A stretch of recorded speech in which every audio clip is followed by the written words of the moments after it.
Então o book de ofertas, pessoal, ele serve para que a gente possa analisar os locais mais acessíveis para uma compra ou para uma venda. E a gente deve se posicionar a nossa ordem de compra ou a nossa ordem de venda naquele preço que tiver um maior número de ofertas ou intenções. Então, se nós seguirmos a lógica, eu jamais vou colocar uma oferta de compra,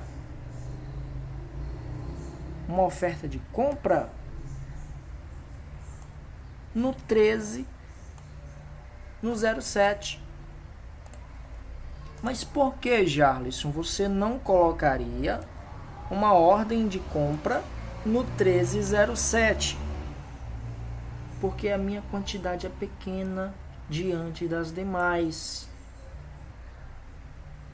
Tá, Jarlisson, mas eu não entendi nada. O que tem a ver a quantidade e eu não poder colocar aí? Por que eu não posso me juntar a eles nesses 1,10k? Por que eu não posso me juntar a eles a um preço de compra? Olha, eu quero comprar, eu vou me juntar nesse grupinho e eu quero, quando o preço bater aqui, eu quero comprar 13,7. Tá, beleza. Porém, não é uma quantidade suficiente que possa vir segurar este preço. Não seja a quantidade suficiente de barrar esse preço em 13,7. Por que, Jarlisson? Porque se ele rompeu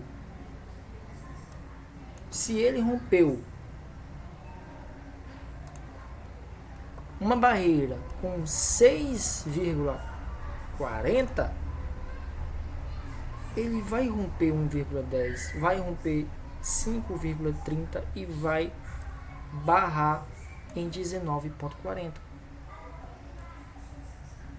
Ou seja, se ele rompeu 13,8, ele vai romper 17, 07, 06 e provavelmente pelo número de quantidade de intenções ele vai tomar choque no 13,5. Vamos tentar entender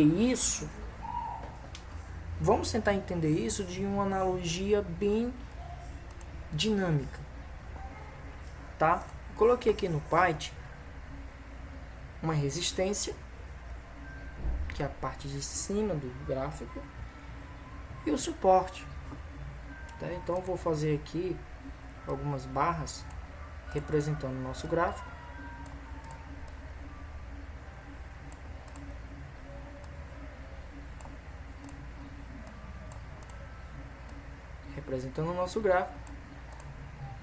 E aqui embaixo representando o nosso suporte. Se você deseja que nos próximos vídeos eu grave vídeos falando sobre resistência, suporte e resistência, deixa aí nos comentários, comenta nos comentários, para que eu possa gravar vídeos assim, utilizando o Python, utilizando uma analogia bem dinâmica, bem descomplicada para vocês, tá? Então, voltando lá à questão do assunto do book de ofertas, o porquê que nesta situação aqui não seria interessante eu posicionar a minha ordem de compra no 13,7. Vamos entender. Digamos, pessoal, que essas ordens aqui que vocês estão vendo são um grupinho de pessoas, tá? São um grupinho. Vamos supor que isso aqui sejam soldados. Então aqui nós temos 84 mil soldados, aqui nós só temos 2.060 soldados, aqui já temos 6.000, aqui apenas temos 1.000, aqui temos 5.000 e aqui temos 19. Então vamos lá.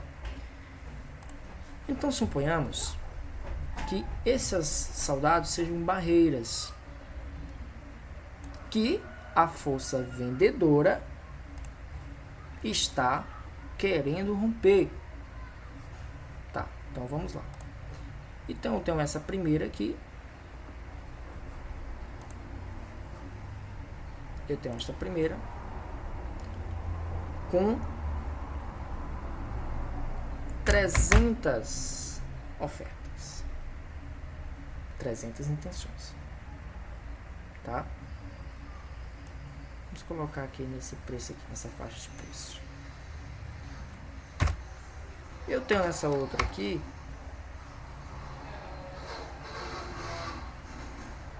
desculpa pelo barulho, tá, pessoal, aí no fundo tem uma construção aqui pulando, eu acho. Então, do preço de 13,10 eu tenho 300 intenções, ou seja, 300 soldados. No preço de 13,9 eu tenho apenas 100 soldados.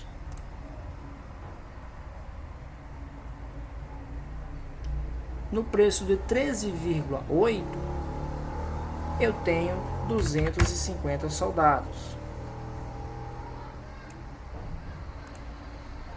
No preço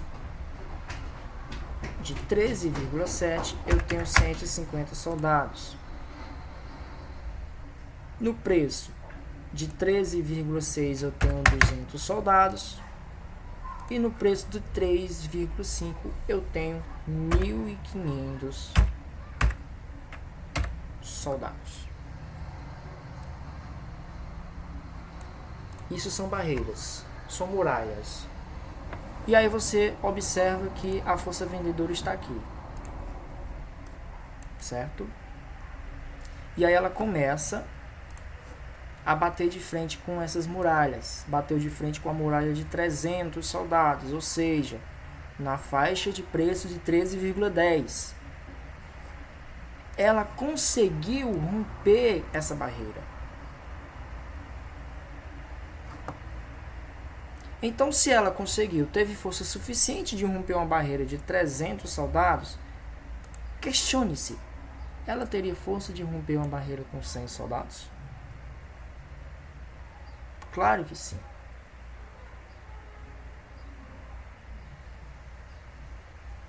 Ela teria força de romper uma barreira com 250 soldados? Claro que sim. 150? Claro que sim. 200? Claro que sim. Por quê? Porque todos são barreiras menores do que 300.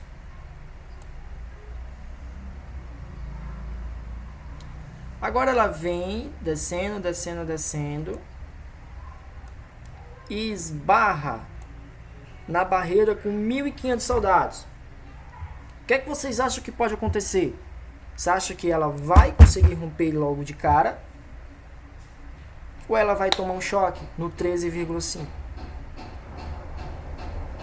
E o melhor, que vocês precisam estar cientes disso.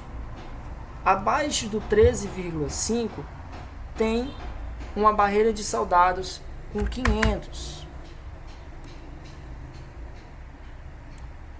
Outra com 350 e outra com 1.200 soldados. Desculpa.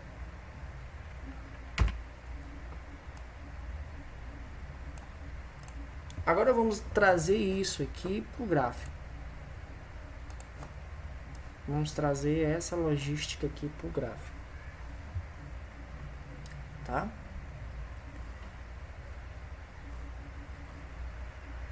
Qual seria possivelmente o preço que ele ia tomar um choque? Perfeito. Na região de 13,5 por questões da grande quantidade que está aqui.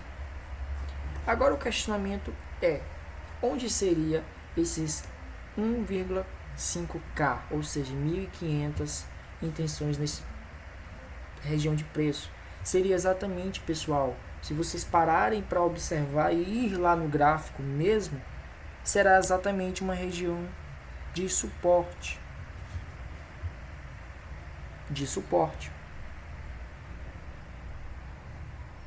Que o gráfico vai vir, e aí vai ter um momento que o gráfico vai estar aqui.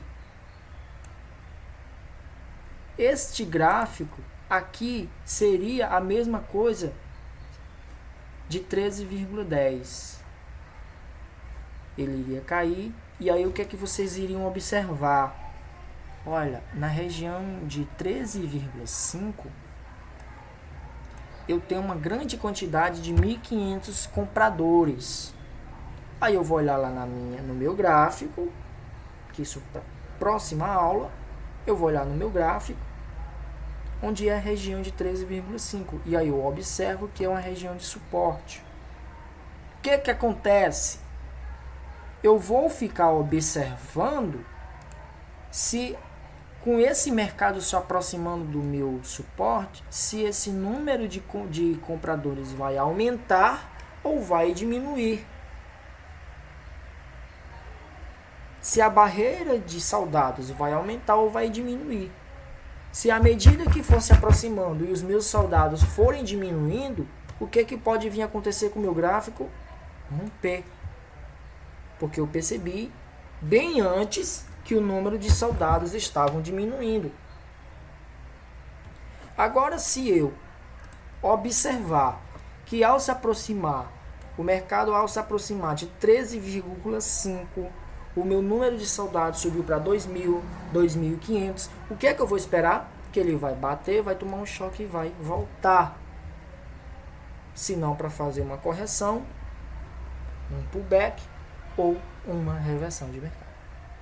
O que não pode acontecer, pessoal, é você achar que rompeu 1.500, rompeu 13,5, que é o famoso rompimento falso. Como reconhecer um rompimento falso? Isso é tema para a próxima aula também, próximas aulas, tá? Mas eu vou dar uma pequena pairada aqui. Então, se você percebe que rompeu 1.500 soldados, 13,4 não seria uma posição para você posicionar uma compra, muito menos 13,3, muito menos você achar que se romper 1.500 soldados, rompeu aqui, ó, porque rompeu 1.500. Aí você vai meter a botina fazendo uma venda, porque rompeu o suporte. Só que aí você não está vendo o que tem por detrás das cortinas. Lá no 13,2 tem uma quantidade de 1.200 pessoas ali esperando para fazer compra. Então esse é um famoso rompimento falso. Ele vai descer até um pouquinho, vai tomar um choque e vai voltar a subir. Por isso que tem muitas pessoas que são estopadas em relação a essa questão. Tá, pessoal?